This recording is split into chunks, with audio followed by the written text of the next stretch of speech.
Yo, dengar sini kawan-kawan, rap ni bukan karangan kayu. Suara lama kita hidupkan, salam hormat untuk Abah Bayu. Dari tebing sungai Sambas, cerita turun-temurun Melayu.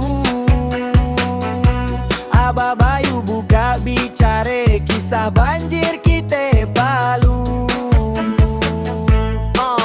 Ada orang bercerita, dengar baik-baik kawan, kisah lamen dari Sambas. Sungai naik tak tertahan, sungai Sambas kebanjiran, air naik sampai laman. 7 hari 7 malam, kurang susah nak berjalan. Langkah pelan, jalan hilang, lumpur pekat di badan. Perahu lintang-lintang, arus deras tak ngasihan. Gerak tak sabuk berpatahan, bunyi kayu patah pelan. Dilanggar lanting, si barang hanyut di bawah arusan. Yo, ngape tang banjir Jikube?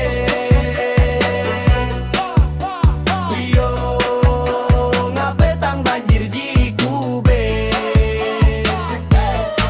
Barang jaoi takdir Tuhan, kita hadap dengan sabar, kita hadap dengan rede. Yo, ngape tang banjir Jikube? Urang sabuk kebabangan, hati risau bukan main. Nak nyim barang pun payah, hidup diuji berkali-kali kawan. Ini bukan dongeng kosong, ini sejarah kampungan. Banjir datang ajak kita kenal erti ketabahan. Dari Sambas suaranya naik sampai